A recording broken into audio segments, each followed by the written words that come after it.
What you're about to hear actually happened.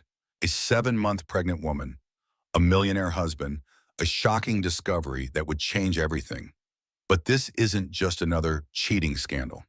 This is the story of a conspiracy so twisted, so calculated, that it was designed to steal not just money, not just dignity, but an unborn child. Rebecca Hamilton thought she knew her husband. She thought she understood her life.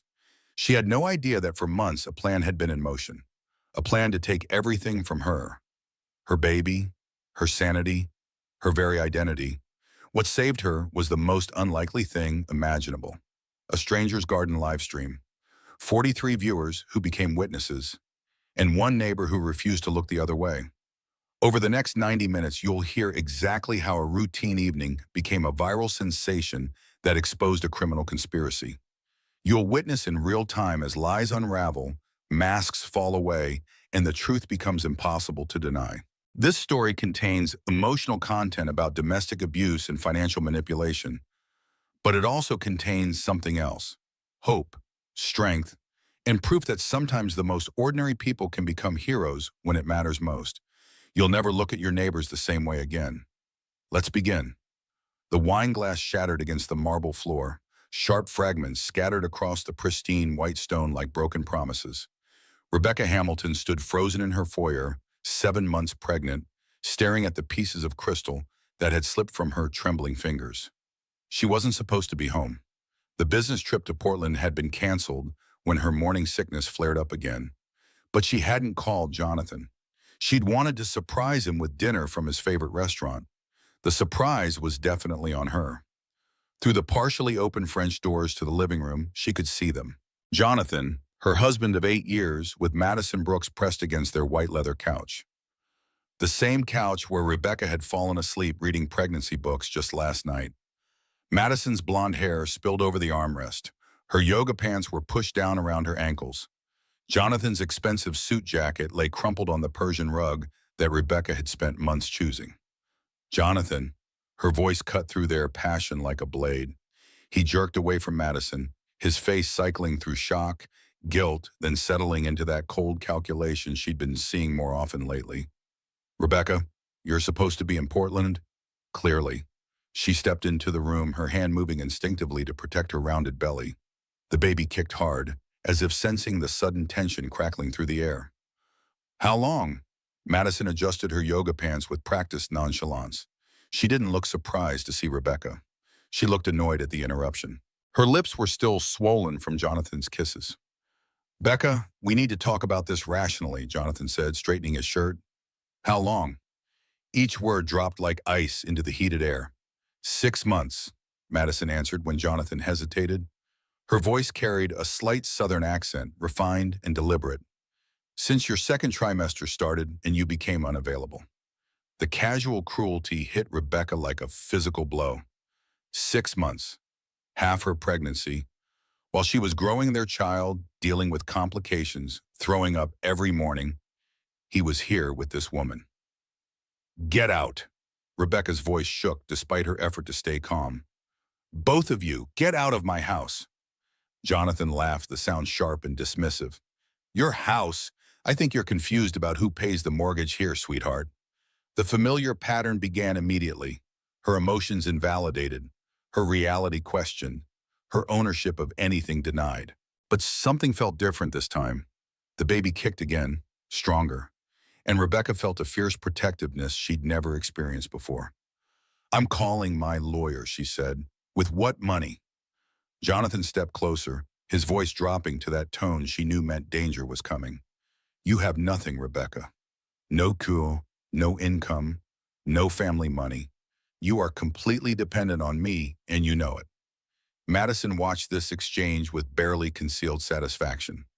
She was younger than Rebecca by 4 years, unmarked by pregnancy, everything Rebecca used to be before marriage changed her into someone she barely recognized.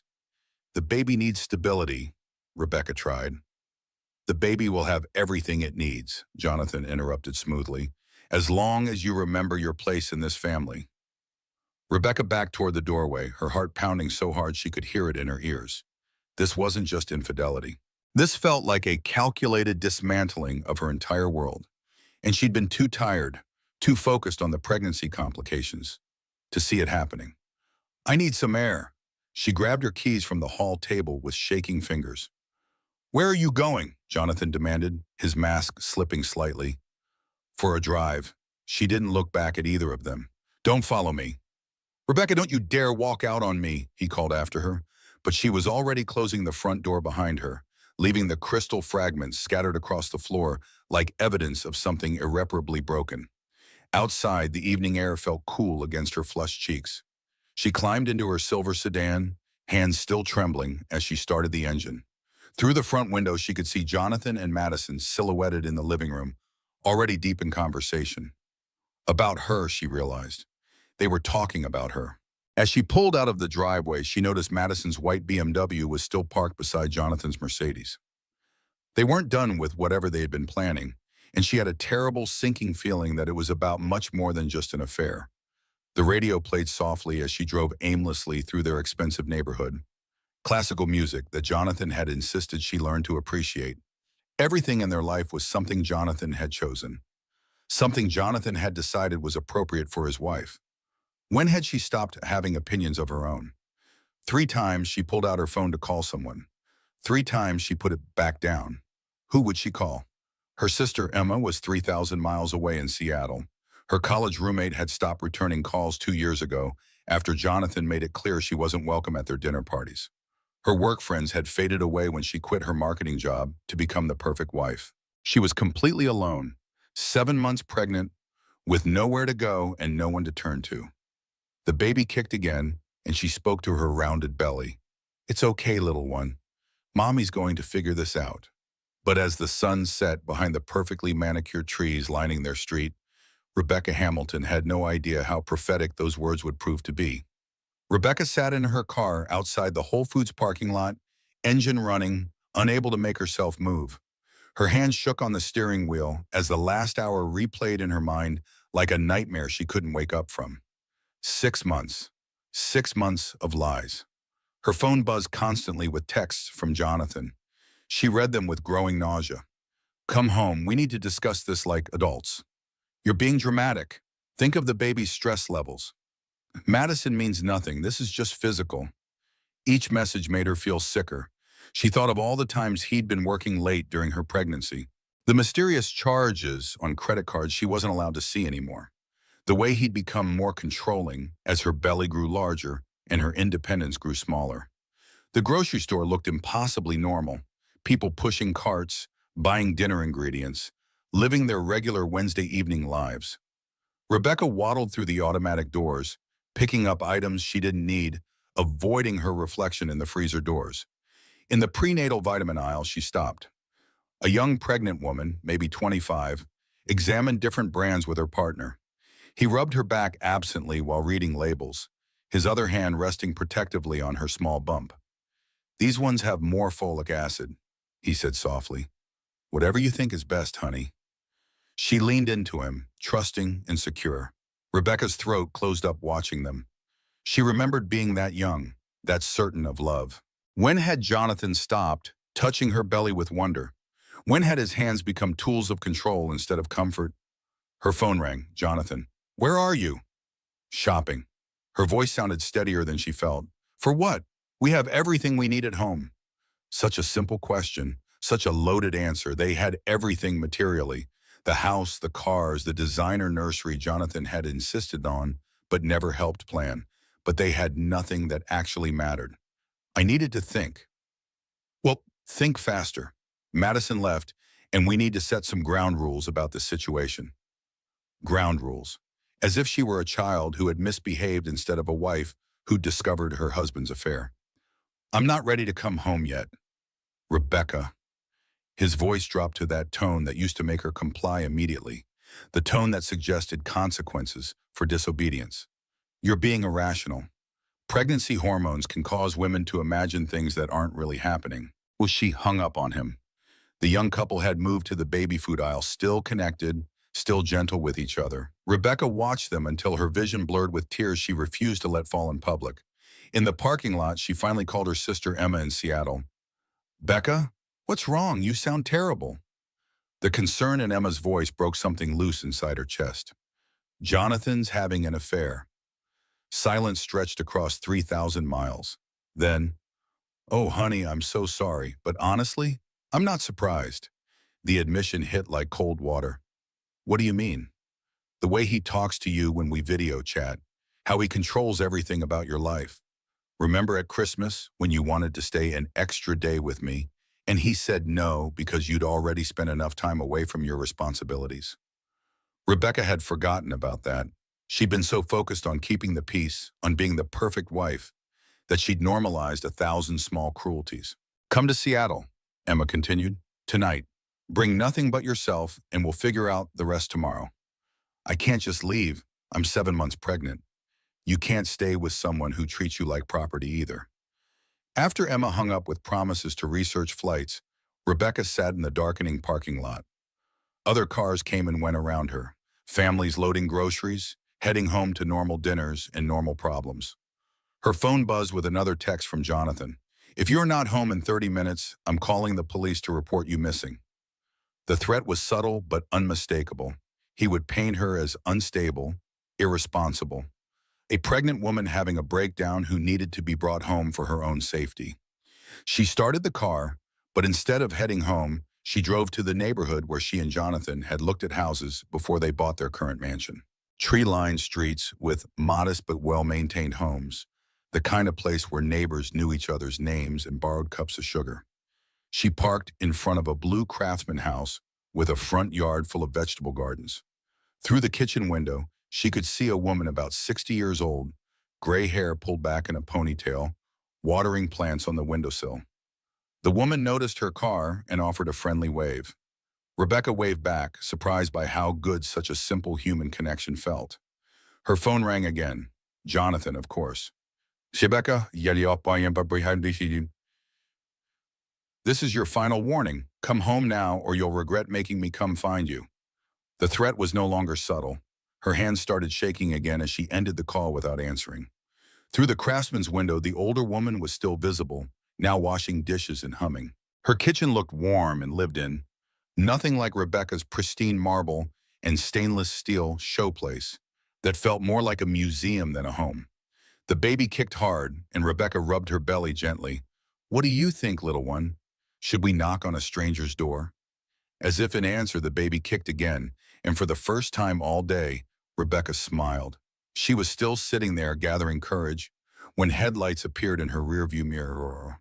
Expensive headlights, moving slowly down the quiet street, like a predator hunting its prey. Jonathan had found her. Margaret O'Brien set down her watering can and studied the pregnant woman sitting in the car outside her house. The young lady had been there for nearly 20 minutes now, engine running, clearly distressed about something.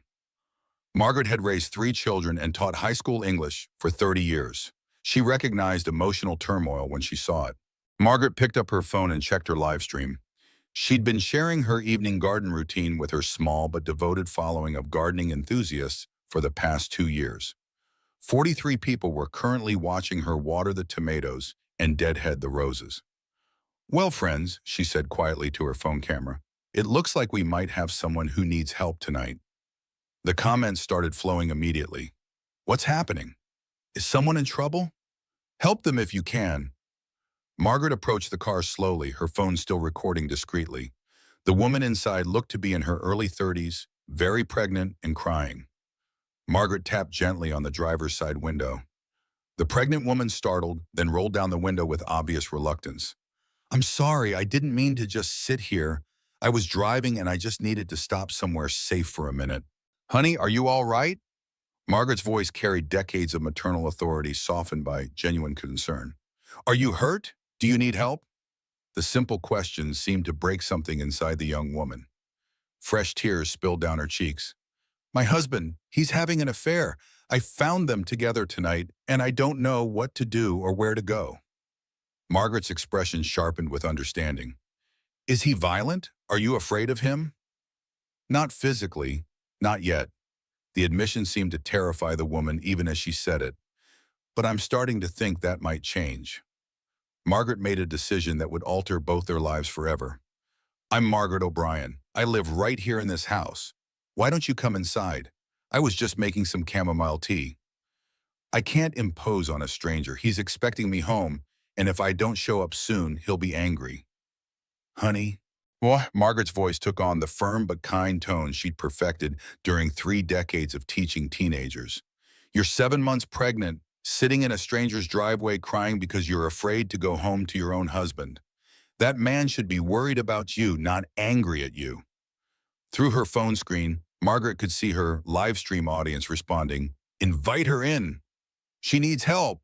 Don't let her go back to him." The young woman looked toward Margaret's house. Warm light spilled from the windows onto the front porch. The garden was clearly tended with love and patience.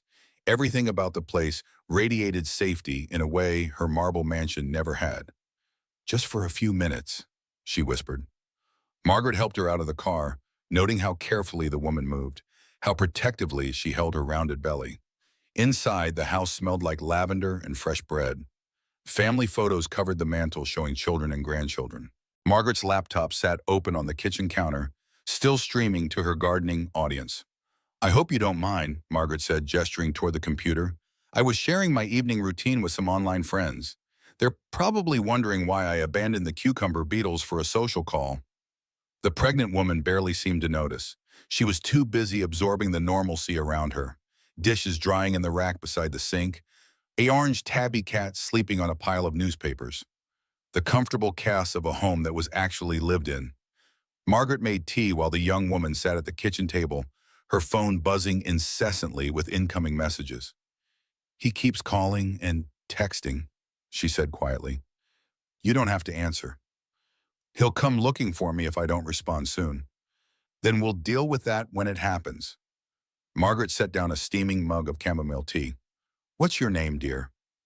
"Rebecca. Rebecca Hamilton." Margaret's eyebrows rose slightly. "Hamilton? As in Hamilton Development Group? I know that name from the news. That's my husband, Jonathan. He's been trying to buy properties in this neighborhood for months." "Ah, yes. He wants to tear down these homes and build luxury condominiums." Margaret's tone carried a hint of steel. "Over my dead body. This is a community, not a commodity to be bought and sold." They sat in comfortable silence for a few minutes, sipping tea. Rebecca felt her shoulders relax for the first time in months. "I found him with another woman tonight," she said quietly. "In our house, on our couch. She told me it's been going on for 6 months." Margaret's face hardened with protective fury. "And before tonight, was he controlling, manipulative?" Rebecca thought about Emma's words on the phone. "I thought it was normal marriage stuff. He makes all the money, so he makes all the decisions. He says I don't understand business or finances or really anything important." "But you worked before you got married?" "I had a good job in marketing. I was successful at it. But when we got married, Jonathan said it would be better if I focused on making a proper home for us." Rebecca's voice got smaller with each word. "He said no wife of his needed to work outside the home." Margaret nodded grimly. She'd heard variations of this story too many times before.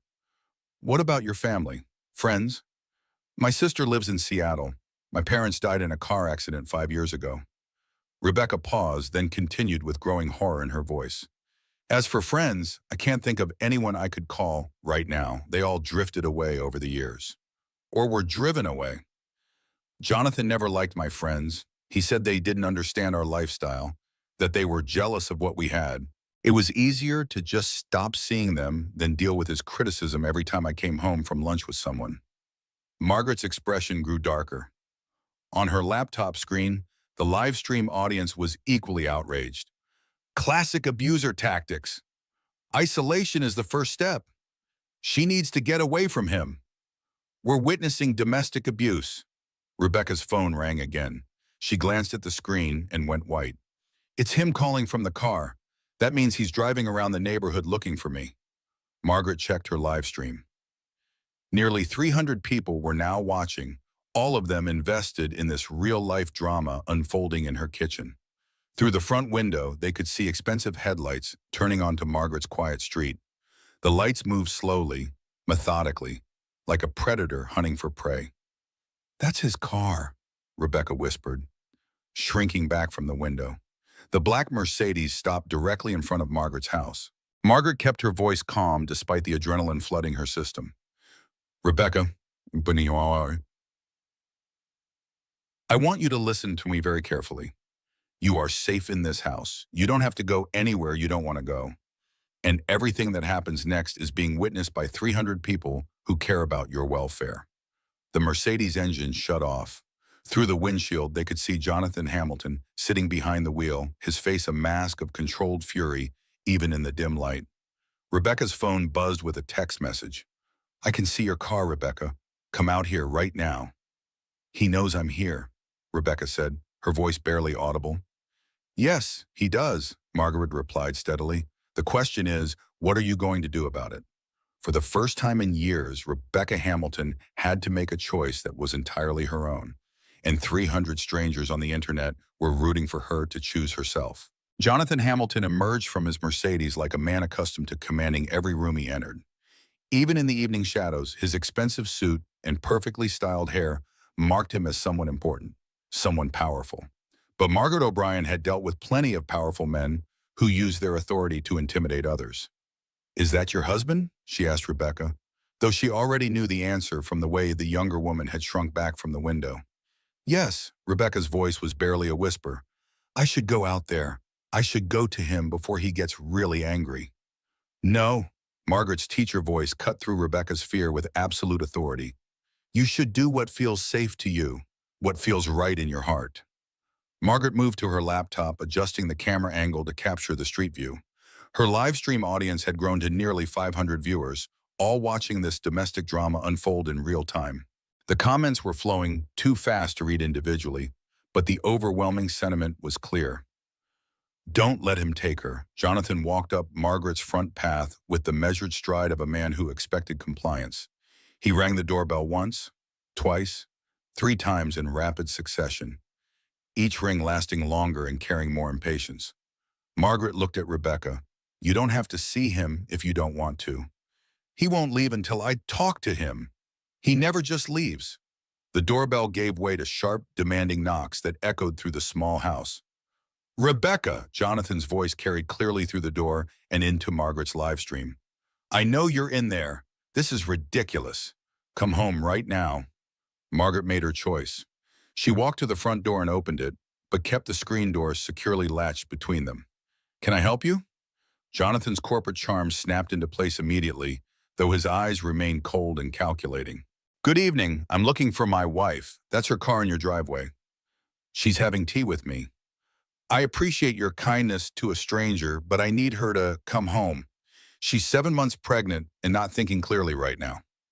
Margaret's expression didn't change. She seems perfectly clear-minded to me. Ma'am, I appreciate your concern, but this is a private matter between my wife and me. Rebecca, he raised his voice. Stop this nonsense and come out here immediately. Through the screen door, Margaret could see the muscle jumping in his jaw despite his polite words. On her laptop screen, the viewer count had jumped to over 700. The comments were a steady stream of support and alarm. Don't open that door. He's scary even through the screen. Record everything. Call 911. Rebecca appeared behind Margaret, her face pale but showing more resolve than before. I'm here, Jonathan. His expression immediately softened into concerned husband mode. Honey, you're scaring me. What are you doing in this woman's house? You should be home where I can take care of you. Margaret isn't a stranger anymore. She's been kind to me. I'm sure she has, but you need to come home. We have things to discuss privately. We can discuss them here. Jonathan's mask slipped for just a moment, revealing the anger underneath. That's not happening, Rebecca. Get in the car. What if I don't want to? The question seemed to surprise everyone, including Rebecca herself. She'd never asked it before. Jonathan stepped closer to the screen door, his voice dropping to that familiar, dangerous tone. Then you'll learn why that's not an option for you. Margaret's hand moved toward her phone, but were ready to call 911. On the live stream, viewers were frantically typing warnings and encouragement. Are you threatening her? Margaret's voice cut through the tension like a blade. I'm having a private conversation with my wife. Your private conversation is taking place on my front porch, which makes it public, and it's being heard by about 700 people right now. Jonathan noticed the laptop for the first time. The camera clearly pointed toward the front door. His face changed, calculation replacing raw fury. Are you recording this conversation? Margaret didn't answer directly. I was live streaming my evening garden routine. You interrupted it by coming to my door and making threats. Turn off that camera immediately. No. The single word hung in the air between them. Jonathan wasn't accustomed to being told no, especially not by women. I said, turn off that camera. And I said no. Margaret's voice remained perfectly steady. This is my home, my computer, and my choice, Wam. Rebecca watched this exchange with growing amazement. Margaret wasn't afraid of Jonathan. She wasn't backing down or apologizing or trying to smooth things over. She was simply standing her ground. Rebecca, get in the car. We're leaving right now. What if I want to stay here tonight? Another question she'd never dared to ask. Jonathan's carefully maintained composure finally began to crack. You don't get to want things. You get to do what I tell you to do. Now stop this ridiculous performance and get in the car. The profanity and raised voice echoed clearly through Margaret's live stream. The comment section exploded. He just showed his true colors. Abuser confirmed. That poor woman. Someone call the police. This is terrifying to watch. Margaret spoke next, her voice deadly calm despite her racing heart. Sir, you need to leave my property immediately. Not without my wife. Your wife is an adult human being. She can make her own choices about where she wants to be. She's 7 months pregnant with my child. She's not thinking rationally because of hormones. She seems perfectly rational to me. You, on the other hand, are becoming increasingly unstable. Jonathan lunged forward and rattled the screen door handle violently. The sudden movement made Rebecca gasp and stumble backward. Margaret caught her arm to steady her. The live stream camera captured everything. Jonathan's contorted face pressed against the screen, his raised hand, Margaret protecting Rebecca, the terror in Rebecca's eyes.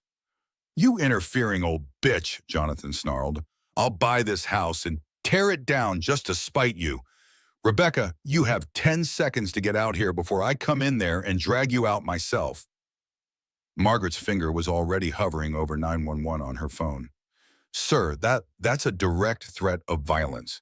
You need to leave immediately or I'm calling the police. Go ahead and call them. I'll tell them my pregnant wife is having a mental breakdown and being held against her will by a crazy old woman. But even as he spoke, Jonathan could see the laptop screen showing hundreds of comments from witnesses. His threats and behavior were being documented in real time by an audience that was growing by the minute. Rebecca stepped closer to the door, her voice stronger than it had been all evening. I'm not being held against my will. I'm choosing to stay here because I feel safe here. Safe from what? From me? Jonathan's voice dripped with wounded innocence. Rebecca, I love you. I love our baby. You're having some kind of hormonal episode. I saw you with Madison. I saw you together on our couch. That was a mistake, a moment of weakness. We can work through this at home, privately, like adults. But Margaret was already dialing 911, speaking loudly enough for both Jonathan and her live stream audience to hear. I need police assistance at 147 Maple Street. There's a man on my property who's threatening me and refusing to leave. He's also threatening a pregnant woman who came to me for help. Jonathan's entire demeanor shifted as he heard the word police. Officer, this is Jonathan Hamilton of Hamilton Development Group. My wife is 7 months pregnant and having some kind of mental health crisis. She's locked herself in this woman's house and won't come home. I'm worried about her safety and the baby's health. He was already building his narrative for the authorities. Concerned husband, unstable pregnant wife, interfering busybody neighbor. Through the phone, Margaret could hear the 911 operator asking for more details. She glanced at her live stream. Over 1,000 people were now watching, and the comments showed they weren't buying Jonathan's performance. Margaret, Rebecca said quietly, can I see what people are saying online? Margaret angled the laptop so Rebecca could read the flood of supportive messages. You're not crazy. Trust your instincts. He's a textbook abuser. Don't go with him. We believe you. You deserve so much better. Stay strong. For the first time in years, Rebecca felt truly seen and understood. These strangers knew exactly what she was experiencing in a way that no one in her actual life ever had. Police sirens wailed in the distance, growing steadily louder. Margaret's livestream viewer count had exploded to over 1,500 people, all watching in real time as Jonathan Hamilton's mask continued to slip. The comments were moving too fast to read, but the overwhelming message was clear. This was domestic abuse being broadcast live to the world. You can't hide behind strangers forever, Rebecca, Jonathan called through the screen door. Eventually, you'll have to come home, and when you do, we're going to have a very different conversation about boundaries and consequences. The threat was wrapped in civilized language, but every woman watching the stream recognized it for what it was. I'm calling the police, Margaret announced loudly, both for Jonathan's benefit and her online audience. Go ahead, Jonathan shot back with false confidence. I'll tell them my pregnant wife is having a breakdown and being held against her will by an unstable woman. The gaslighting was so smooth, so practiced, that Rebecca realized with horror that he'd done this before. Maybe not this exact scenario, but the technique of flipping victim and perpetrator, making his abuse look like protection. I'm not being held against my will, Rebecca said clearly, stepping closer to the door. She wanted the camera and any potential police officers to see her face, to hear her words directly. I'm choosing to stay here because this is the first place I've felt safe in months. Safe from what? From me? Jonathan's voice dripped with wounded innocence. Rebecca, sweetheart, I love you more than anything. I love our baby. You're having some kind of hormonal episode because of the pregnancy. More gaslighting. More attempts to make her doubt her own perceptions and reality. I saw you with Madison on our couch. That was nothing. A mistake. One moment of weakness that meant absolutely nothing. We can work through this at home, privately, like mature adults. Margaret finished dialing 911 and spoke loudly enough for everyone to hear. I need police assistance at 147 Maple Street. There's a man on my property who's been threatening me and refusing to leave. He's also threatening a pregnant woman who came to me for help. Jonathan's demeanor shifted instantly. Officer, this is Jonathan Hamilton of Hamilton Development Group. My wife is 7 months pregnant and having some kind of mental health crisis. She's barricaded herself in this woman's house and won't come home. I'm extremely concerned about her welfare and our unborn child's safety. He was spinning his story for the authorities before they even arrived. Concerned husband, unstable pregnant wife, interfering neighbor who didn't understand the situation. Through the phone, Margaret could hear the 911 operator whisper for more details. She glanced at her live stream screen. The viewer count now showed over 2,000 people, and they weren't buying Jonathan's performance for a second. Margaret, Rebecca said quietly, can I see what people are writing? Margaret angled her laptop so Rebecca could read the flood of supportive comments. You're not crazy, honey. Trust your gut feelings. He's a classic abuser. Don't go back with him. We all believe you. You deserve so much better than this. Stay strong, Mama. You're protecting your baby by staying away. For the first time in years, Rebecca felt truly seen and validated. These complete strangers understood exactly what she was experiencing in a way that no one in her real life ever had. Jonathan checked his expensive watch with growing impatience. Rebecca, I'm going to count to 10. Then I'm coming in there to get you, whether this woman likes it or not. The door is locked, Margaret said mildly. I'll break it down if I have to. My wife needs medical attention. That would be breaking and entering, on camera, with over 2,000 witnesses watching. Jonathan glanced at the laptop again, clearly calculating the cost to his public image versus his need to control Rebecca. His business reputation was everything to him. You can't hide behind strangers forever, he told Rebecca. Eventually, you'll have to come home to your real life. And when you do, we're going to have a very serious discussion about boundaries and consequences for this behavior. The threat was crystal clear, even though it was wrapped in polite language. Police sirens were getting closer now, their wailing echoing through the quiet neighborhood. Jonathan's carefully maintained facade finally cracked completely. You stupid, ungrateful bitch. You have no idea what you've just done. No idea what this is going to cost you. He turned toward his car as if to leave, then suddenly spun back around. In 3 quick strides, he was at the screen door again, slamming his open palm against it hard enough to make the entire frame shake violently. Margaret! Rebecca screamed as the older woman stumbled backward from the unexpected assault.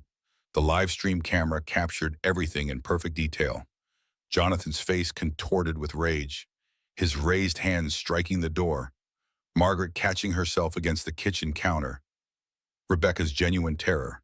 And then Jonathan did something that would change everything forever. He pulled out his cell phone and made a call, right there on Margaret's front porch, his voice carrying clearly into the house and directly into the live stream audio. Madison, it's me. She's not coming home tonight, so we need to move forward. No, she's being difficult and irrational. Yes, I think it's definitely time for Plan B. The paperwork thing we discussed last week, do it first thing tomorrow morning.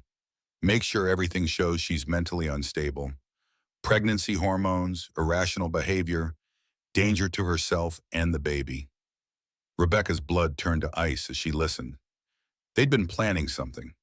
Whatever Plan B was, they'd been preparing for the possibility that she might resist or fight back. The police sirens were almost on top of them now.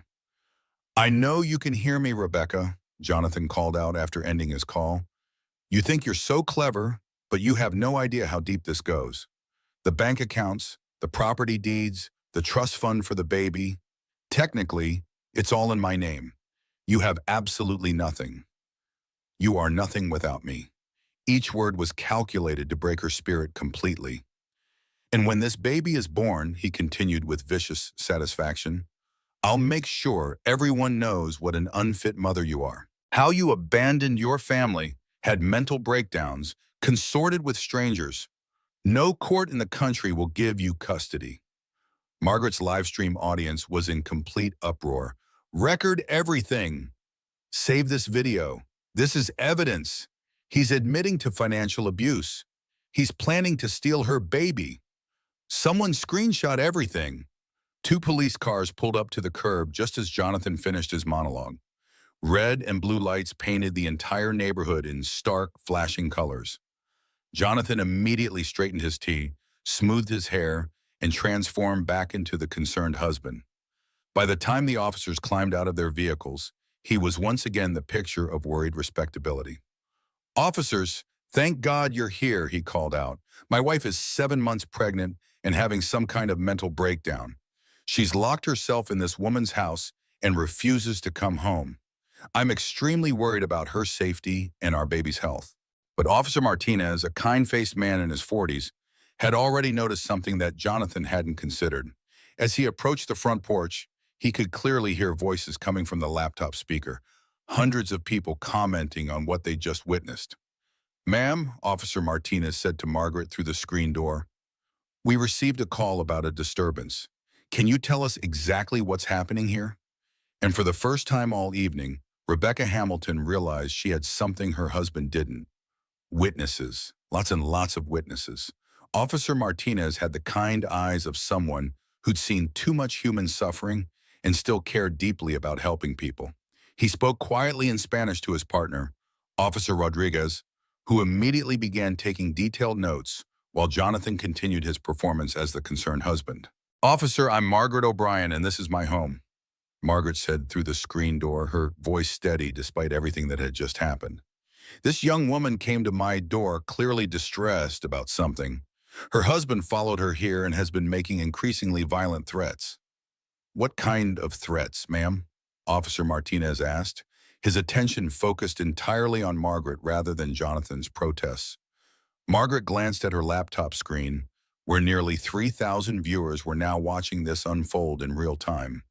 The comments were moving so fast they were just a blur of support and outrage. He threatened to break down my door. He called me vicious names. He physically struck my screen door. And he just finished making a phone call to someone about implementing something called Plan B to have this woman declared mentally unstable so he can take her baby away from her. Officer Martinez's expression sharpened with professional interest. Sir, is this true? Jonathan's laugh was perfectly calibrated to sound concerned but patient. Officer Martinez, my wife is 7 months pregnant. She's been experiencing severe mood swings and paranoid episodes. Today, she found some completely innocent business emails on my phone and misinterpreted them completely. She's been missing for hours. I've been worried sick about her safety. Ma'am, Officer Martinez addressed Rebecca directly. What's your name? Rebecca Hamilton. Her voice was stronger than she'd expected it to be. Are you here of your own free will? Yes, I am. Are you afraid to go home with your husband tonight? Rebecca looked at Jonathan through the screen door. He was watching her with those cold, calculating eyes that promised severe consequences for the wrong answer. Then, she looked at Margaret, who nodded encouragingly. Finally, she looked at the laptop screen full of strangers who believed her story and wanted her to be safe. Yes, she said clearly. I'm afraid of him. Jonathan's mask slipped for just a moment, revealing the fury underneath. She's having pregnancy-related paranoia, officer. Her doctor can confirm that she's been emotionally unstable for weeks. This is exactly the kind of irrational behavior I've been dealing with. What doctor would that be, sir? Officer Martinez asked. Dr. Elizabeth Parker at Women's Health Associates downtown. Officer Rodriguez wrote down the name carefully. We'll need to verify that information, sir. Of course, I have her direct number right here in my phone.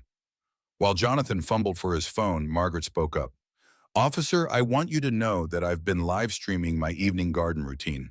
Everything that happened here tonight was recorded live, including his threats and that phone call he made about Plan B. Officer Martinez's eyebrows rose significantly. You have video evidence of tonight's events? Over 3,000 people witnessed this entire interaction as it happened. Jonathan's face went completely white. That's a violation of privacy. I didn't consent to being recorded. You were on a public street and then on my property, Margaret said calmly. You have no reasonable expectation of privacy. Officer Rodriguez approached the screen door. Ma'am, would you be willing to show us this recording? Margaret angled her laptop so both officers could see the screen clearly. The live stream was still active, with comments flowing continuously. Show them the threatening part. He admitted to financial abuse. Play back the Plan B phone call. We're all witnesses to this. Don't let him gaslight the police. This is absolutely ridiculous, Jonathan interrupted. My wife needs immediate medical attention, not this three-ring circus. Sir, please step back and let us do our job, Officer Martinez said firmly. Ms. Hamilton, do you feel like you need medical attention right now? Rebecca considered the question seriously. I should probably call my doctor. I've been having some cramping since all this stress started tonight. Jonathan immediately pounced on this admission. You see? She's endangering our baby with this irrational behavior. She needs to be in a hospital where medical professionals can monitor her condition. No, Rebecca said with growing strength in her voice. The stress started when I found my husband in bed with another woman in our home. Everything since then has been his reaction to being caught cheating. Officer Rodriguez was still studying Margaret's laptop screen with interest. Ma'am, can you replay the section where he was making that phone call? Margaret scrolled back through her live stream archive. The audio quality wasn't perfect, but Jonathan's voice came through clearly enough. Madison, it's me. Plan B. Make sure the paperwork shows she's mentally unstable. Both officers exchanged meaningful glances. Sir, who is Madison? Officer Martinez asked. Jonathan's jaw tightened visibly. She's a friend, someone who's been helping me deal with my wife's deteriorating mental condition. What kind of help has she been providing? Rebecca has been having episodes of paranoia and irrational behavior.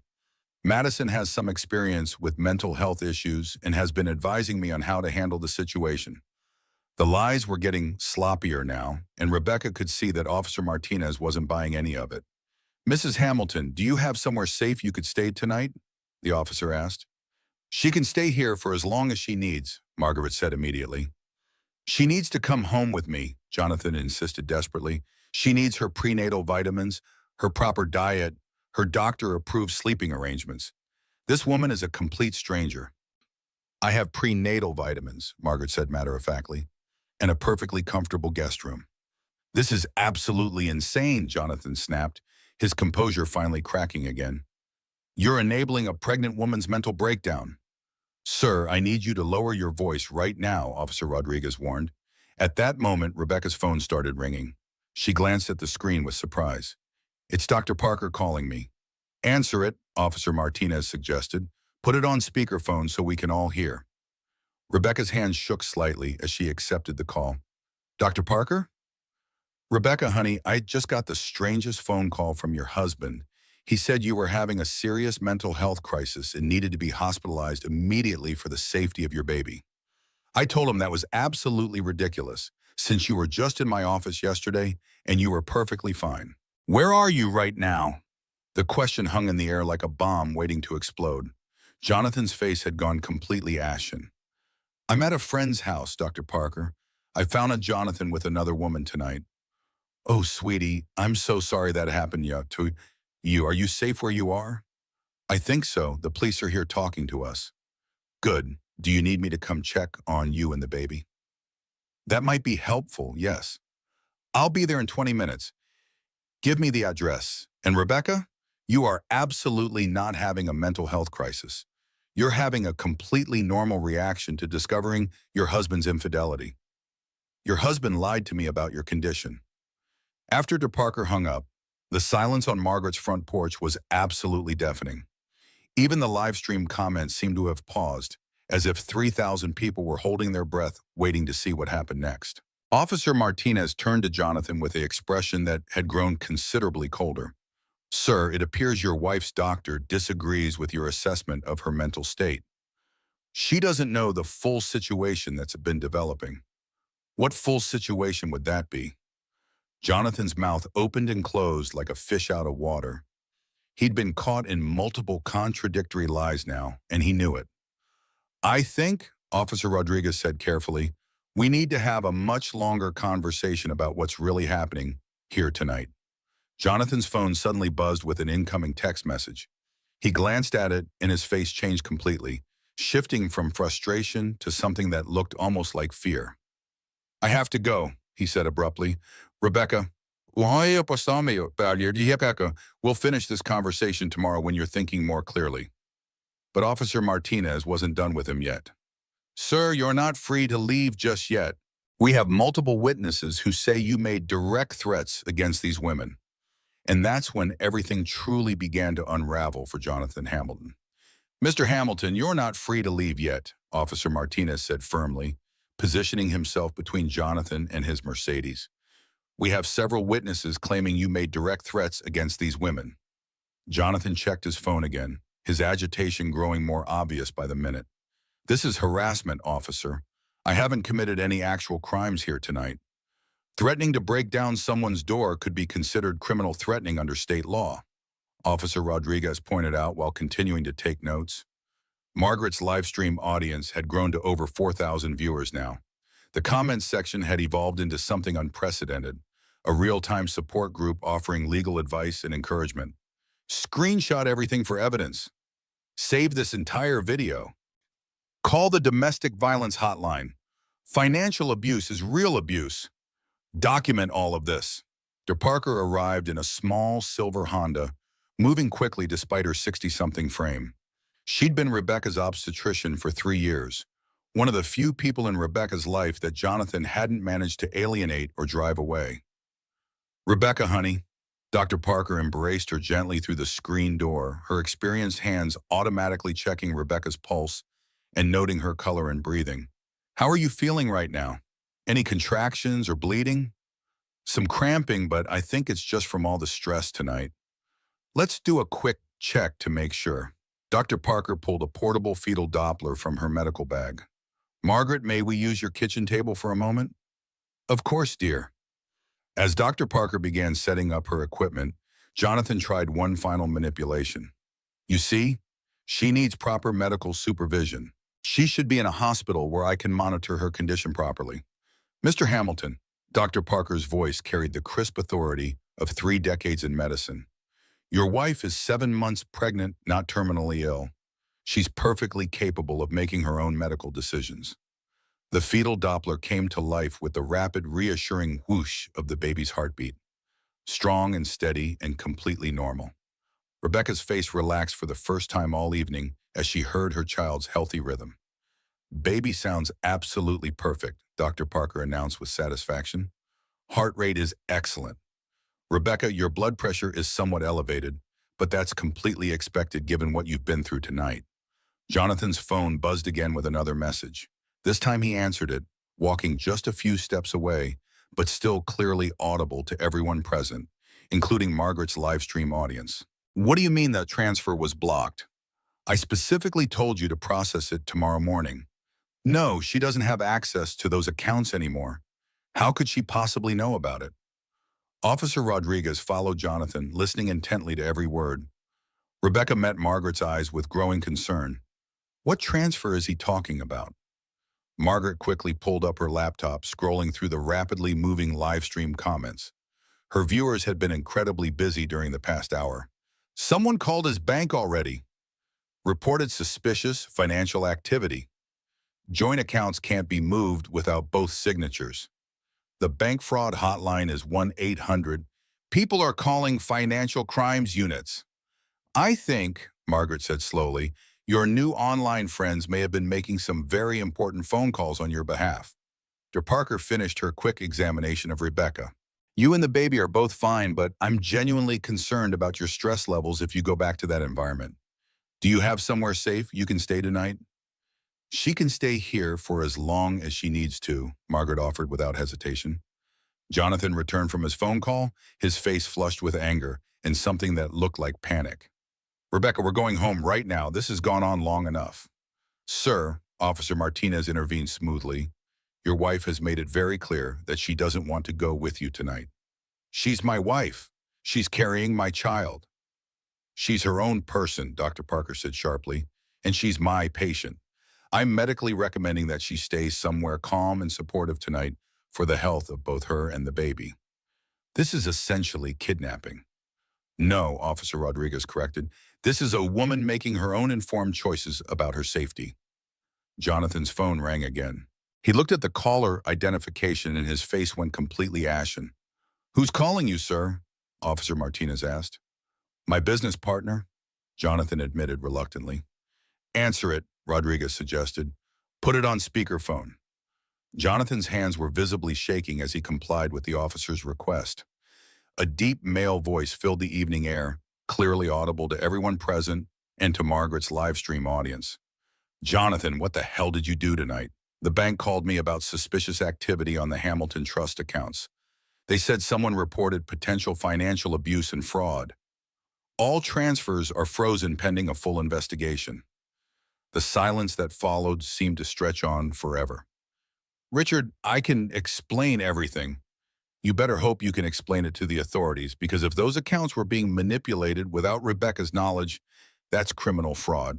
And if there's any truth to these domestic abuse allegations, you're off the Riverside Project immediately and permanently. What domestic abuse allegations? Check the internet, you idiot.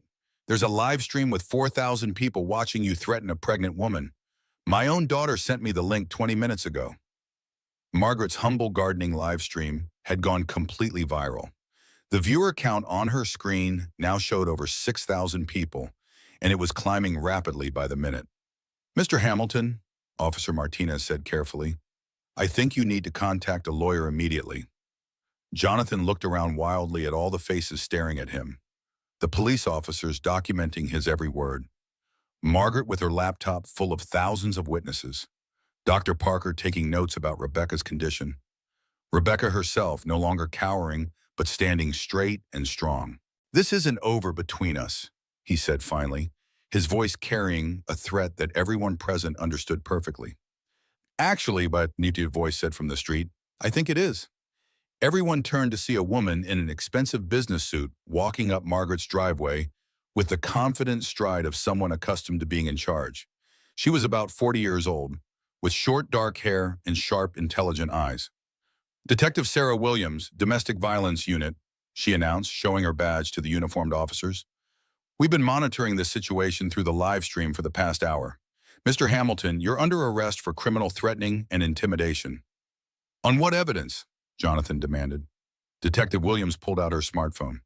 On the evidence of approximately 6,000 witnesses and a recorded confession to financial manipulation and conspiracy. As the handcuffs closed around Jonathan Hamilton's wrists, Rebecca felt something she hadn't experienced in years. Relief so profound and overwhelming that it made her knees weak. Margaret steadied her with one gentle hand while continuing to type on her laptop with the other. "What are you doing?" Rebecca asked. "Thanking everyone who helped us tonight," Margaret said simply, "and making absolutely sure this video is saved in multiple places where it can never be deleted." As Jonathan was loaded into the back of Detective Williams' unmarked car, a white BMW appeared at the end of Margaret Street. It slowed down as if the driver was trying to see what was happening, then quickly reversed direction and sped away into the night. Detective Williams took careful note of the license plate number. "Madison," Rebecca said quietly. "Not for long," Detective Williams replied. "We'll be having a conversation with her very soon." Inside Margaret's warm kitchen, Rebecca sat with a cup of chamomile tea while Detective Williams took her detailed statement. Dr. Parker remained close by, quietly monitoring both Rebecca and the baby with the protective efficiency of someone who'd spent decades caring for women in crisis.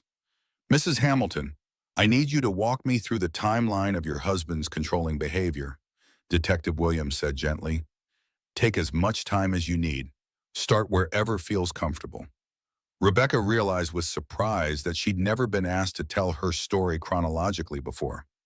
Every conversation with Jonathan had involved him interrupting, correcting, reframing, or dismissing her experiences before she could finish expressing them.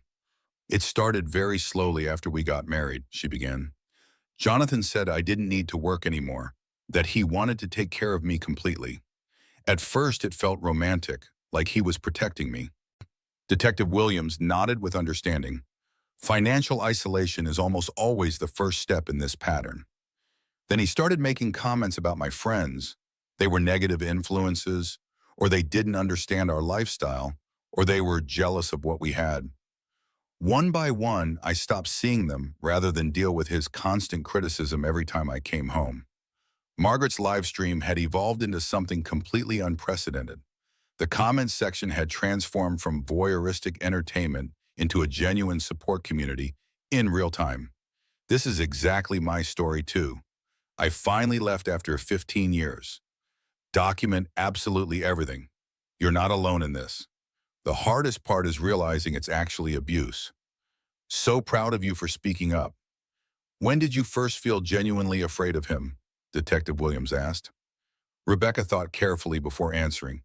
"About 2 years ago, I wanted to visit my sister in Seattle for her birthday. Jonathan said no, that we had important social obligations here. When I tried to insist, he grabbed my wrist and squeezed it until I agreed to cancel the trip. I had bruises for a week." Dr. Parker's expression darkened considerably. "Rebecca, did he ever hurt you physically during this pregnancy?" "Not directly, but he controlled absolutely everything about my medical care, what I ate, what vitamins I took, which doctor I was allowed to see. He said he was protecting the baby, but it felt like he was treating me like some kind of incubator instead of a person." "What happened today when you found him with the other woman?" Rebecca's voice grew stronger and clearer as she continued. "Madison acted like she belonged in my house, like I was the intruder in my own home. And Jonathan wasn't apologetic at all. He was angry that I'd interrupted them, angry that I'd come home early." Detective Williams took detailed notes on everything. "That phone call he made about Plan B while we were all listening, do you have any idea what he meant by that?" "Not specifically, but—" Rebecca paused, remembering something important. "Last week he brought me some legal papers to sign. He said they were just updates to the baby's trust fund, but I was feeling really sick that day and didn't read them as carefully as I should have. Do you have copies of those documents?" "Jonathan keeps all our important papers in his office safe. I've never been allowed to have access to any of our financial or legal documents."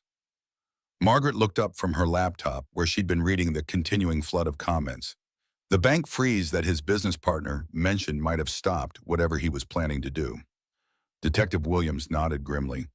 "We'll be conducting a full investigation into his financial activities as part of the domestic abuse case. Hamilton, are you prepared to file for a restraining order against your husband?" The question hung in the air with enormous weight. Filing a restraining order would make everything official, permanent, public. There would be no going back to the illusion of a normal marriage. Yes, Rebecca said with firm conviction. I need to protect myself and my baby from whatever he was planning. Dr. Parker squeezed Rebecca's hand supportively. I'll provide complete medical documentation of your stress levels and the potential harm to your pregnancy from continued emotional abuse. Margaret's phone started ringing. It's my daughter calling from Portland, she explained, answering quickly. Mom, are you okay? I'm watching your live stream and this is absolutely terrifying. Is that poor woman safe now? She's safe, honey. We're all taking very good care of her. Mom, you need to know that this story is everywhere now. The hashtag Save Rebecca is trending on social media. News stations have been calling the house all evening. Margaret looked at Rebecca with genuine concern. Honey, your story has gone completely viral. Are you comfortable with that level of public attention? Rebecca considered this carefully. For years, Jonathan had controlled every aspect of her public image, telling people she was fragile, unstable, unable to handle the real world. Now thousands of people had witnessed the actual truth with their own eyes. I think I'm okay with it, she said finally. Maybe other women will see what happened and realize they're not alone. Maybe it will help someone else get out before it gets worse. Detective Williams's phone buzzed with an urgent message. She checked it and frowned deeply. Mrs. Hamilton, we have a significant problem. Your husband has posted bail already. He's being released tonight. The warmth seemed to drain completely out of Margaret's cozy kitchen. How is that even possible? Margaret asked with disbelief. He has very expensive lawyers and no prior arrest record, but there are strict conditions on his release. He's not allowed to contact Rebecca in any way, and he can't come within 500 feet of her. What about the house? Rebecca asked with growing anxiety. All my clothes and personal belongings are there.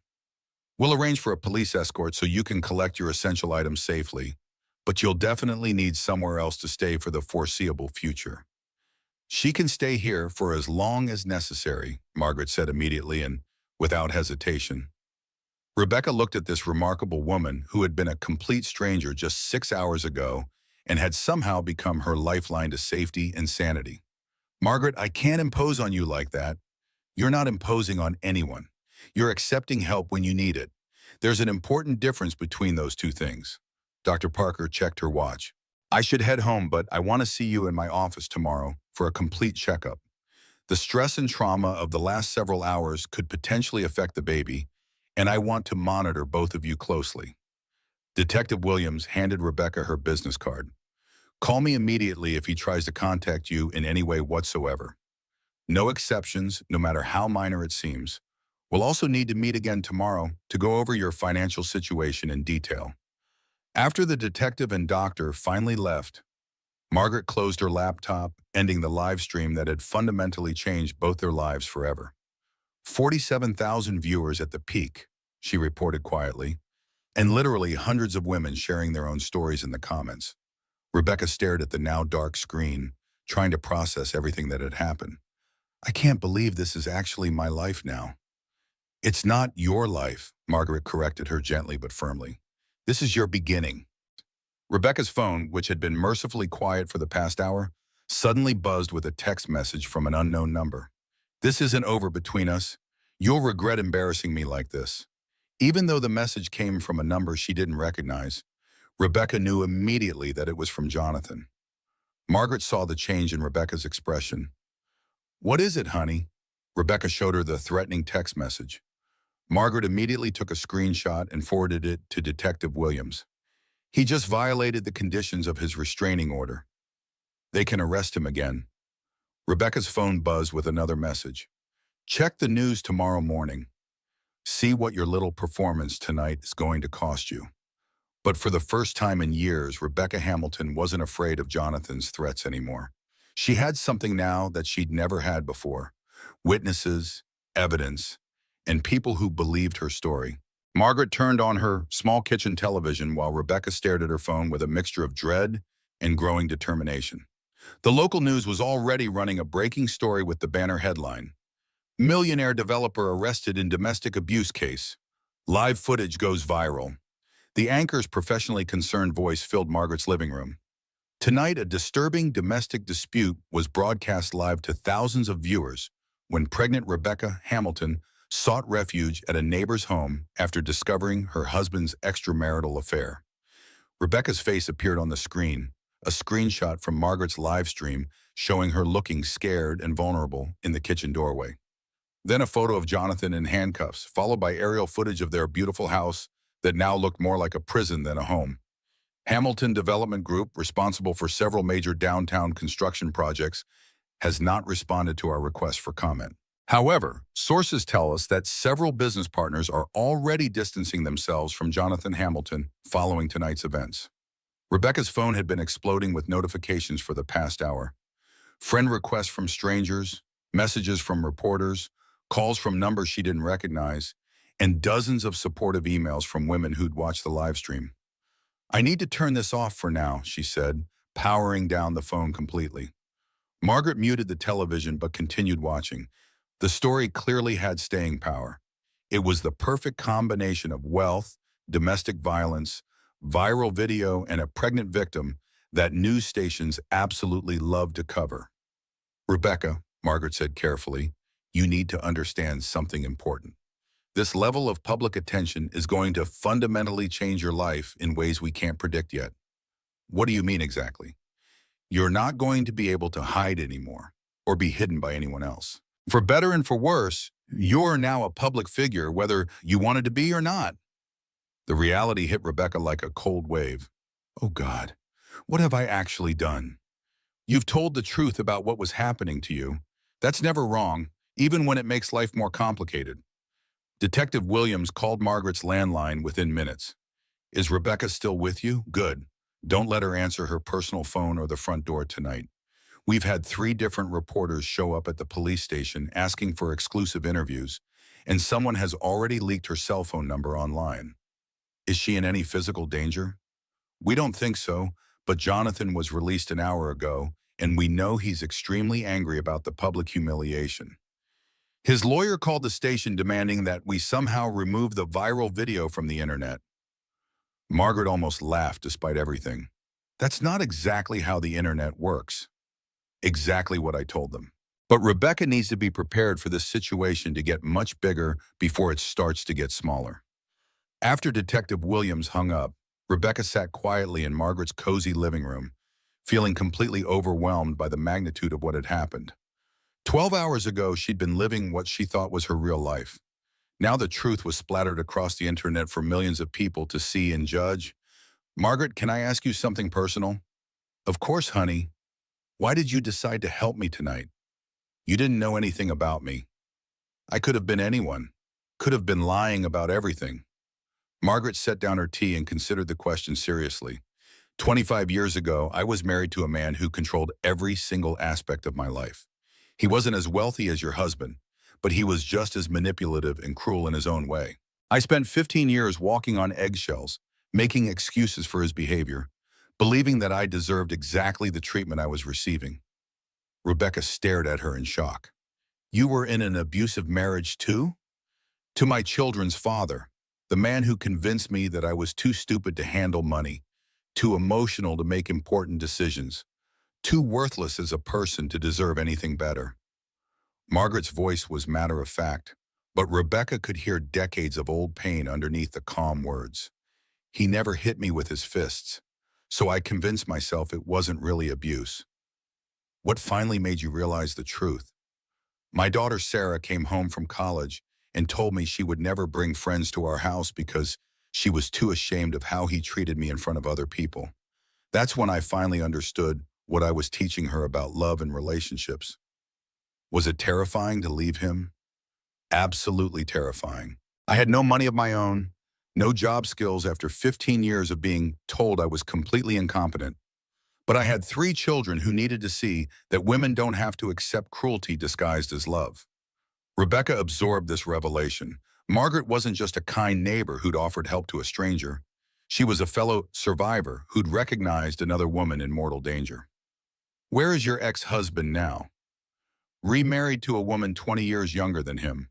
Still controlling and manipulative, But that's not my problem anymore. Margaret smiled with genuine peace. I've been free for 25 years now.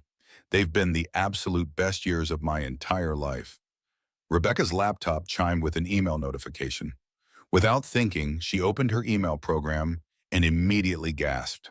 The subject line read simply, "Thank you for saving my life tonight." The message was from a woman named Jennifer in Ohio. "I've been married to my abuser for 12 years. Watching your story unfold tonight made me realize that I'm not crazy, I'm not alone, and I don't have to stay in this situation. I'm leaving him tomorrow morning. Thank you for being brave enough to tell the truth when it mattered most." More emails poured in as Rebecca watched. Dozens, then hundreds of them. Women sharing their own stories, expressing their gratitude, describing their plans to escape their own dangerous situations. Rebecca read email after email, tears streaming down her face as she realized the true impact of what had happened tonight. "I never knew," she whispered. "I never knew there were so many of us suffering in silence." Margaret looked over her shoulder at the flood of supportive messages. "That's exactly why your story matters so much. That's why it was worth taking the risk." A soft knock at the front door made them both freeze momentarily.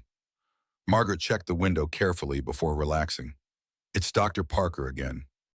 The doctor entered carrying a small overnight bag. "I brought you some essential things," she told Rebecca kindly. "Prenatal vitamins, some comfortable clothes that should fit you, and some snacks that are particularly good for pregnancy-related nausea." "You're so incredibly kind to think of all that." "Rebecca, I need to tell you something important, both as your doctor and as someone who's seen far too many women in situations exactly like yours." Dr. Parker's voice carried the weight of professional experience. "What happened here tonight very likely saved both your life and your baby's life." "What do you mean by that?" "The pattern of escalation we witnessed tonight, the financial control, the systematic isolation, the public humiliation when you tried to resist his authority, that kind of behavior almost always leads to physical violence eventually, especially during pregnancy when women are at their most vulnerable." Rebecca's hand moved instinctively to protect her rounded belly. "Do you really think he would have hurt the baby?" "I think he would have hurt you, and your baby would have suffered terribly as a result. Men who abuse pregnant women often target the pregnancy itself as a way to maintain complete control." The words hit Rebecca like ice water. She thought about Jonathan's increasing control over every aspect of her medical care, his insistence on being present for every single appointment, his anger whenever she wanted to make her own decisions about the birth plan. "He was definitely planning something terrible," she said slowly. "Those papers he wanted me to sign. That phone call about making me look mentally unstable to the authorities. Postpartum depression is very real," Dr. Parker said grimly, "but it's also become a convenient excuse for abusive men to have their wives involuntarily committed and gain complete custody of their children." Margaret's face hardened with protective fury. He was actually planning to have her institutionalized? It's unfortunately much more common than most people realize. New mothers are vulnerable, sleep-deprived, dealing with massive hormonal changes. It's relatively easy for manipulative men to gaslight them into believing they're genuinely unstable. Rebecca felt physically sick imagining it. So the baby would have been born into that nightmare, would have grown up thinking that kind of treatment was completely normal. "But that's not going to happen now," Margaret said with fierce conviction, "because you were brave enough to run when you still could." As if summoned by their conversation, Rebecca's phone buzzed with a text from yet another unknown number. "You have absolutely no idea what you've started. This is far from over." But for the first time in years, Rebecca Hamilton wasn't afraid of her husband's threats anymore. Rebecca woke the next morning in Margaret's guest room to bright sunlight streaming through unfamiliar white curtains. For a disorienting moment, she couldn't remember where she was. Then everything came flooding back. Jonathan, Madison, the confrontation, the live stream that had changed absolutely everything. The baby kicked vigorously against her ribs, as if celebrating this new day of freedom. Rebecca placed both hands on her rounded belly and spoke softly to her unborn child. "Good morning, little one. We're safe now. We're really, truly safe." Downstairs, she found Margaret already awake and bustling around the kitchen, making breakfast while fielding a steady stream of phone calls. No, she's not available for interviews at this time. I understand you have a deadline, but her welfare comes first. Yes, I'll pass along your message if she's interested. Margaret hung up and turned to Rebecca with a weary but genuine smile. Reporters. They've been calling us since 6 in the morning. Margaret, I'm so sorry I brought all this chaos into your peaceful life. Honey, this chaos was already destroying your life. We just brought it out into the light where it can finally be dealt with properly. Detective Williams arrived as they were finishing breakfast, carrying a thick manila folder and looking like she hadn't slept much either. Rebecca, we need to talk about some serious developments. We've uncovered several things about your husband's business dealings that are extremely concerning. She spread documents across Margaret's kitchen table, bank statements, property transfer forms, legal filings, all bearing signatures that looked like Rebecca's handwriting. It appears that Jonathan has been systematically moving assets out of your joint accounts and into shell companies that he controls exclusively. The investment accounts, the property deeds, even the trust fund he claimed to set up for the baby. Technically, you own almost nothing anymore. Rebecca stared at the papers, the numbers swimming before her eyes as the magnitude of the theft became clear. How is any of this legal? It's not legal at all. He's been forging your signature on multiple documents over several months. That constitutes fraud and financial abuse. Detective Williams pointed to a series of property transfer forms. These documents were supposedly signed by you last month. Do you remember signing anything like this? No, absolutely not. I never signed any of these papers. Our handwriting analysis experts have confirmed that these are forgeries. He's been stealing from you systematically and very deliberately. Margaret studied the documents with the sharp analytical eye of a retired teacher. This level of financial manipulation is incredibly sophisticated. He must have been planning this scheme for many months. Actually, it goes back much further than that, Detective Williams said grimly. We found email exchanges going back to when Rebecca first got pregnant. Jonathan and Madison have been planning this entire scenario together. Rebecca's blood turned to ice as the implications sank in. What exactly do you mean by that? The pregnancy was supposed to be temporary in their plan. They were going to have you declared mentally incompetent after the birth, gain complete custody of the baby, and then have the marriage annulled on grounds of your supposed mental incapacity. The pure evil of it took Rebecca's breath away completely. They were planning to steal my baby and leave me with nothing. Worse than that, they were going to leave you with no money, no property, no child, and an official legal record of mental instability that would have made it virtually impossible for you to rebuild any kind of normal life. Margaret's face was white with protective fury. That's not just domestic abuse. That's an elaborate criminal conspiracy. Exactly right, which is why the district attorney's office is extremely interested in this case now. This isn't just domestic violence anymore. We're looking at fraud, conspiracy, attempted kidnapping, financial crimes, and probably several other charges. Rebecca felt simultaneously vindicated and absolutely terrified. What does all this mean for me going forward? It means you're not just a victim anymore. You're a key witness in a major criminal prosecution, and it means you are going to need serious legal protection for the foreseeable future. Dr. Parker arrived right on schedule for Rebecca's follow-up appointment. Margaret graciously offered her bedroom for privacy during the examination. As the doctor checked both Rebecca and the baby, she shared some important observations. Your blood pressure is significantly better today than it was last night. The baby's movements are strong and completely regular. Getting away from that toxic environment has already had measurable positive effects on your health. Dr. Parker, can I ask you something that's been bothering me? Did Jonathan ever contact you directly about my supposed mental state? The doctor's expression darkened considerably. He called my office several times over the past month asking very specific questions about pregnancy-related mental health issues. He wanted me to document mood swings, episodes of depression, anything that could potentially be used to question your psychological stability. Did you provide him with any of that documentation? Absolutely not. You've actually been one of my most mentally stable and well-adjusted patients throughout this entire pregnancy. I found his repeated calls deeply inappropriate and told him so in no uncertain terms. Relief flooded through Rebecca's entire body. So there's no legitimate medical evidence that I'm mentally unstable? None whatsoever.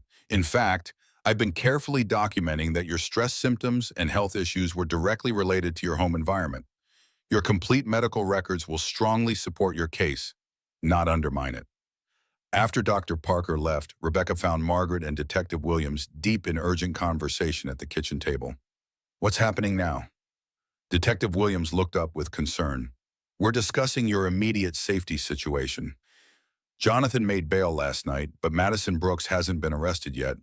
We have reason to believe she might try to contact you directly. Why would she want to contact me? Because their entire elaborate plan has completely fallen apart, and she's facing serious criminal charges now. People in desperate situations like that sometimes try to negotiate with witnesses or make threats to discourage testimony. As if summoned by their conversation, Margaret's doorbell rang insistently. Through the front window, they could see a white BMW parked in the driveway. That's Madison, Rebecca said, her voice tight with anxiety. Detective Williams was already on her radio, calling for immediate backup. Nobody answers that door under any circumstances. But Madison didn't wait for anyone to respond. She walked boldly around to the back of the house and appeared at the kitchen window, tapping urgently on the glass with obvious desperation. She looked completely different from the confident woman who'd been lounging on Rebecca's couch just 24 hours earlier. Her hair was disheveled, her makeup smeared, her expensive yoga clothes wrinkled and stained. "Rebecca," she called through the window, "we need to talk right now. This is all a terrible misunderstanding." "Don't respond to her," Detective Williams warned firmly. But Madison continued shouting desperately. "Jonathan really loves you. He was going to leave me and come back to you. Everything we planned was just temporary." The lies were so blatant and contradictory that Rebecca almost laughed. Yesterday, this same woman had proudly announced 6 months of betrayal. "He's going to prison because of what you did." Madison's voice cracked with genuine panic. "His business empire is completely ruined. My entire life is destroyed." Margaret stepped toward the window. "Should I tell her that the police are already on their way?" "Let me handle this," Rebecca said quietly but firmly. She walked to the window where Madison could see her clearly. "Madison, you actively helped Jonathan plan to steal my baby and destroy my entire life. The police have documented evidence of your involvement. It's completely over. You don't understand what you've actually done. Jonathan takes care of everyone in his orbit. Without him providing for me, I have absolutely nothing." The desperation in Madison's voice was genuine, but Rebecca felt no sympathy whatsoever. This woman had willingly participated in a plot to take away her child. You should have considered those consequences before you helped him commit serious crimes. Police sirens wailed in the distance, growing steadily louder. Madison heard them too, and her facade of confidence crumbled completely. "Please," she begged through the glass, her voice breaking. "I'll testify against Jonathan. I'll tell the prosecutors that everything was his idea from the beginning. Just please don't let them arrest me too." Rebecca looked at this woman who had seemed so powerful and threatening yesterday and saw her clearly for the first time. Another victim of Jonathan's manipulation, perhaps, but one who had chosen to become a perpetrator rather than find a way to escape. "I'm sorry, Madison," Rebecca said with genuine sadness, "but I can't help you anymore." The police cars arrived just as Madison made a desperate run for her BMW. She didn't make it to the driver's door before the officers surrounded her. From Margaret's kitchen window, Rebecca watched the woman who had helped plan to destroy her life being handcuffed and placed in the back of a patrol car. Detective Williams ended a phone call and turned to Rebecca with the first genuine smile she'd seen from her. That was the district attorney's office. Jonathan's lawyers called this morning trying to negotiate a plea deal. Apparently, your husband is finally beginning to understand exactly how much legal trouble he's facing. What kind of deal are they proposing? Complete restitution of all stolen assets, full admission of guilt on all charges, and a significant prison sentence in exchange for avoiding a lengthy public trial. The district attorney is seriously considering it because it would give you much faster access to your money and property. Rebecca thought about this carefully. "What do you think I should do?" "That decision is entirely up to you and whatever lawyer you choose to represent your interests. But Rebecca, I want you to understand something important. You have all the power in this situation now. 6 months ago, Jonathan controlled every aspect of your life. Today, you control your own destiny completely. Margaret made fresh tea while Rebecca tried to process everything that had happened in the past 24 hours. From trapped and isolated wife, to viral internet sensation, to key witness in a major criminal case. What happens to me next? She asked. Next, Detective Williams said confidently, you get to decide exactly who you want to become. You are free to create whatever kind of life you choose for yourself and your baby. Rebecca's phone finally turned back on showed hundreds of new messages, but the one that immediately caught her attention was from her sister Emma in Seattle. Saw everything on the news. So incredibly proud of you for finding your courage. Come to Seattle whenever you're ready. We'll figure out everything else together. For the first time in years, Rebecca Hamilton could say yes to an invitation without having to ask anyone's permission. Margaret, she said thoughtfully, would you be willing to help me learn how to do live streaming myself? I think I want to tell my complete story in my own words. Other women need to know they're not alone in situations like this. Margaret smiled with genuine warmth. Honey, I think you're going to end up changing a lot of lives for the better. Outside Margaret's kitchen window, spring sunshine filled the vegetable garden with golden light and the promise of new growth. Rebecca placed her hand gently on her rounded belly and felt her baby's strong, steady kicks responding to her touch. Ready to start completely over, little one? She whispered to her unborn child. The baby kicked once more, firmly and decisively, as if answering with absolute certainty, yes. 3 months later, Rebecca gave birth to a healthy daughter she named Hope. She started a nonprofit organization to help other women escape domestic abuse, funded by the restitution money from Jonathan's conviction. Her weekly live streams reached thousands of women around the world. Jonathan Hamilton was sentenced to 8 years in federal prison. Madison Brooks received 3 years and was required to provide complete testimony about their conspiracy. Margaret O'Brien became Hope's honorary grandmother and Rebecca's business partner in their mission to help other women find their voices.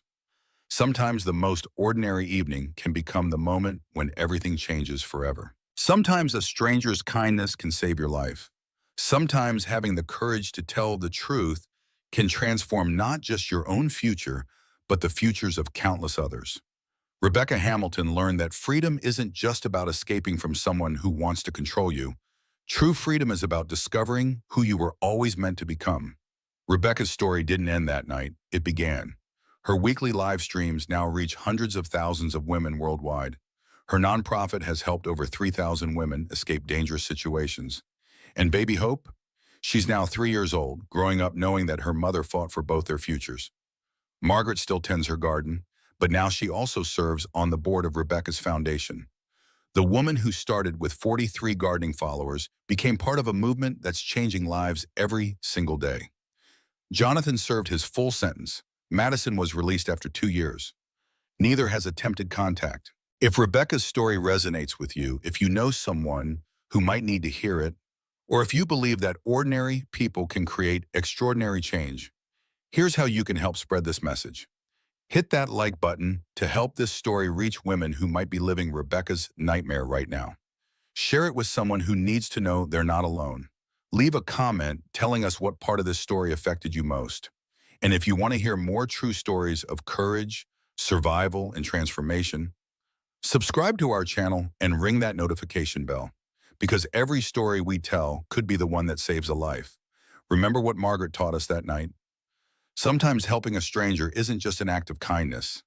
Sometimes it's the most important thing you'll ever do. Until next time, keep your hearts open and your eyes watching for those who need help. You never know when you might be someone's Margaret. Thank you for listening. Thank you for caring. And thank you for being part of the solution.